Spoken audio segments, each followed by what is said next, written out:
Sino yung mga nadala ng food dito? Mag-thank you kayo. Sino yun? Si Sir ano? Sir Kevin. Sir Kevin. Sino pa? Si Sir John. Sir John. Oh, Sir John. Sir John, di ko natikman ng inyong mga pamerienda. Sino yung nagdala ng ano? Si Orange. Ano lang eh. Hindi ko si Orange yung nagdala na Ano, ito. pumunta kayo ha? Sino daw ba yung nagdala na ito? Yung orange na fiesta. Ah, okay. Anong... Doon nga kasi, Sir, ano? binigay lang kay Joseph. Pangalan. Mga agad. Nakabili dati. Uy, guys, thank you sa inyo ha. May ano pa kayo lagi. Wala ako kanina dahil nagpo-program ako sa bahay.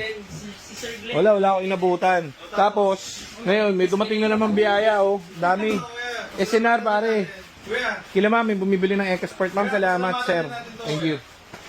yung nagbigay. Ako na bumili niyan eh. Tapos bumili pa ako. Bumili pa ako dahil pala meron yung chicha dito.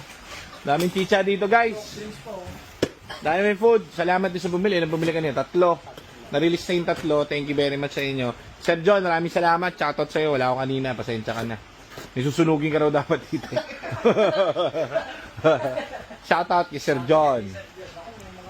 May, ano yung kay Sir John eh. Nakabili sa amin yung si Sir John. Kailan yan? 8 months ago na. Isang taon na rin. Oh. Pero taas ang tinakbo naman. Kasi nga araw-araw talagang tantad yun. Kasi work and travel. Oh, yan. Vlogger nga yun si man. Philippine na Philippine look. Ang ano doon, kita mo yan kliyente namin yung EcoSport. Oh, PMS lang ang labanan noon. O ngayon, nagka-problema siya sa ayaw daw mi-start. So, sinend sa amin yung video. Isang ano lang, isang advice, ganun lang. Alam na agad namin yung problem. Oh, dinala doon yung starter, di siya gumasok, magkano nagyasa sa 6,000. Pero nakita ko si Sir John nagpo-post siya sa groups kung merong gagawa ng starter. Okay yun kasi wala naman akong paki dun sa mga groups. Okay lang yun kasi nagsusource out siya eh. Kaso tinignan ko yung mga presyo. Ang mamahal! Grabe yung presyo, sabi ko. So sabi ko kay Sir John, Sir, ano na lang, ito meron na kami pinagpapagawa ng starter. 6K. O di tapos ang usap.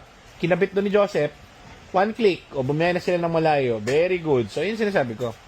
Bili kayong kotse, car dealer kami, pero para kaming ano guys, para kaming si Ford Jesus. Para isang 1 call away pare. Pare, okay ka lang. Gutom ka na. Ano yan? Ba't nga angkas?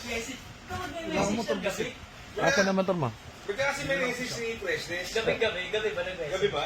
Oo, gabi yata yun. Akala ko, tinatanong ako ng ano eh. Ginagawa mo eh. Send ko yan. Hindi ko muna yun. Takot ako eh. Mga sila ayos na. Ako para sino sila ayos to. Napagtanto ko na nung kinabukasan. Madilim na kasi noon madilim na, tutulog na ako, hindi ko na nakita siya. Baka mamaya, ang message mo sa akin, ano, ginagawa mo? Question mo. Delikado ka, scary ka, scary people ka. Kuya lang ang may karapat ang mag-message ng gabi. Pero huwag mo isisin, pre. Urgent yun. Huwag na huwag mo isisin. Pag ako message, urgent yun. Urgent. Alam mo, sabi ko sa'yo, kaya ata sinabihan para may gagawin ka, gets? Kasi, dahil sa kanila yun, ikaw wala kang ginagawa dyan, kaya may pinapagawa ako sa'yo. Ngayon, di mo matututunan yun kung di ko papagawa sa'yo. Gets mo? Sir, thank you Salamat. Ma'am, thank you Thank you very much. Kuya. Anong kotse yung bibili? Ito. Ganda? Hindi pinasa mo. Kailan? Kanina? Isang araw pa. Natawagan mo na? Na-confirm mo yun. Nakalagay sa notes.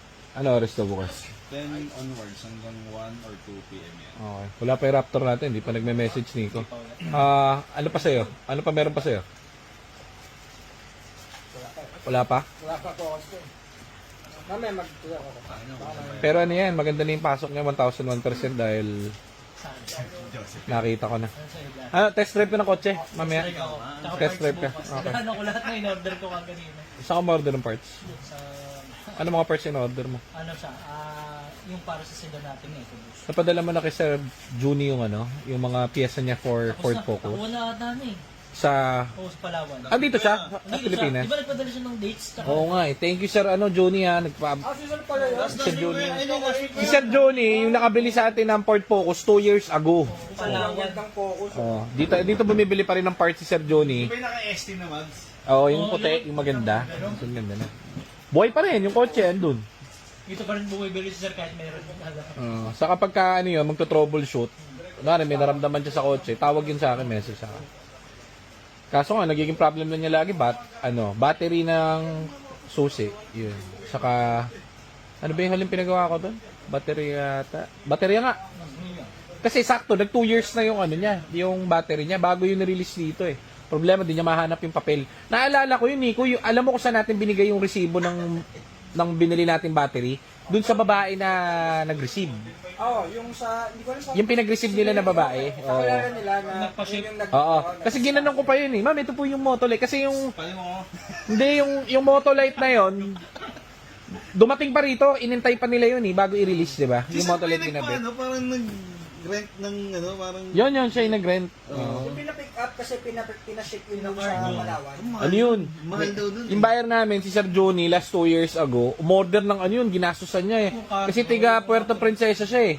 Pinakargo niya yung kotse niya doon. So may pumunta rito, Inikat dito mismo. door to door pare. Oo. Ayun, goods pa rin yung focus niya. So thank you Sir Johnny dun sa dates, pati dun sa chocolate. Ang sarap, ninamnam ko maigi. At ako ay nabungal dahil ang dami ko na yung chocolates. Pero okay lang. Lalaban pa rin ako. Gumputa, lalaban pa rin ako. Papatanggal nila ulit. John! Eggshell. Pagod si Alden dahil nila tinakbo kanina eh. Okay na mga re-registro ng mga kliyente? Sino mga... Dito ka na dito, kinakausap kita eh. Nahiyain na ngayon yan eh. Uy! Shy boy, halika. Halika, nagpa-vlog ako eh.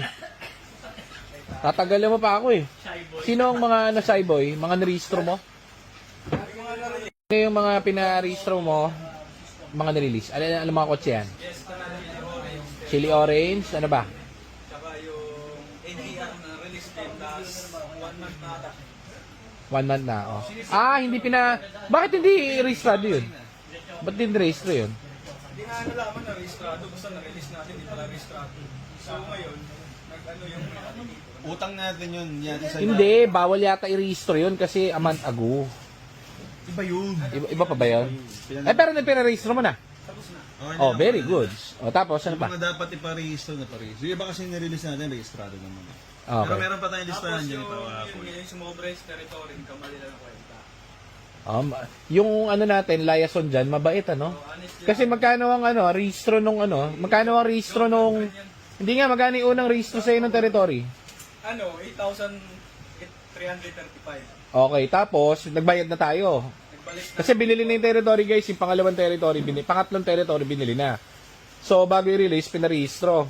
Magkano, ano sabi sa'yo nung nung nagre-rehistro? sobra yung kwentada. Magkano na lang? Oo. Sabi niya, ay sorry, sobra yung kwenta sa LTO. Kasi hindi pala penalty to. So, Oo. pinalik yung 3-4. 5,000 na lang. Wala pa mong 5,000. Kulang-kulang. So, Honest nga, ano? Binigyan mo yung sinabig sa'yo. Kasi yung Kaya nga, nakakatawa kasi honest eh. Binigyan mo. Yung sinabi ko sa'yo, di ba bigyan mo ng ano? bigyan mo na lang pagkano. Oo. Sabi mo, ako Sabi mo, honest eh. Gusto ko yung mga ganun, honest. So, dapat kasi, kulang-kulang 10,000 yung rehistro ng territory. Pagka mismo on the spot and bibili yung kotse, pagka pura mismo, pinakasilit natin ulit siya nandun kagad. Message agad. Para i-check kung legit yung mga mga binibili natin. Okay. Very good, very good. Ano pa, yun lang? Yung mga rehistro mo? Dahil mo na rehistro ah. Ay, pinarehistro mo na rin. Magkano ang nyulo ko? Wala pa. Pagkakwenta pa natin. Asan yung papel ng nyulo ko? Nandiyan yata eh. Picture mo na lang. Pinicture mo na? Picture mo na. Doon sa... Diyan, saan mo nilagay yung papel ng nyulo ko? Na Ecosport? Sa lamesa ko doon. Picture mo na. Tanong mo na kung magkano. Parehistro mo na. Kukuhanin na yata yan. Ang tawag dito. Kukuhanin na yan, di ba? Kailan kukuhanin yung nyulo ko? Kailan daw pwede? Okay. Parehistro na para tapos. Tapos guys, congratulations sa amin. Meron kami bagong printer. Ito yung printer ko. Gumagana naman to. 10 years ago. Pero hindi ko bebenta yan. Butaan yan. Maraming pinagsama. Maraming pinagsamaan yan. Ano na siya, kumbaga matanda na. Buto. Malambot na. Ugod-ugod na. Madalang na siyang pumrint. Laptop ko Parang na yung...